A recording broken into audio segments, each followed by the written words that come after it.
Store சீரியலில் கோமதி பாண்டியனை பார்த்து மயில் கர்ப்பமாக இருக்கிற விஷயம் அக்கம் பக்கத்தில் எல்லாருக்குமே தெரியும்.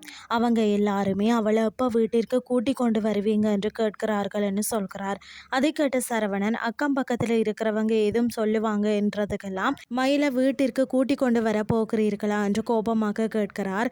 அதை தொடர்ந்து சரவணன் பாண்டியனை பார்த்து என்ன நடந்தாலும் அவள் எங்கள் குடும்பத்தை போலீஸ் ஸ்டேஷனில் விட்டதை மட்டும் மறக்கவே மாட்டேன்னு சொல்கிறார். அப்படியே எல்லாரும் கொஞ்ச நேரம் சண்டை பிடிச்சு கொண்டிருக்கிறார்கள். கடைசியாக சரவணன் அந்த குழந்தைக்கு தேவையான எல்லாத்தையும் தான் செய்வேன், ஆனால் அவளை மட்டும் ஏற்றுக்கொள்ள மாட்டேன் என்று சொல்கிறார். பிறகு எனக்கு அஞ்சலியை ரொம்ப பிடிக்கும், அவளோடு சேர்ந்து வாழ ஆசைப்பட்டேன், ஆனால் அப்பா தான் அந்த கல்யாணத்தை வேணான்னு சொன்னார்.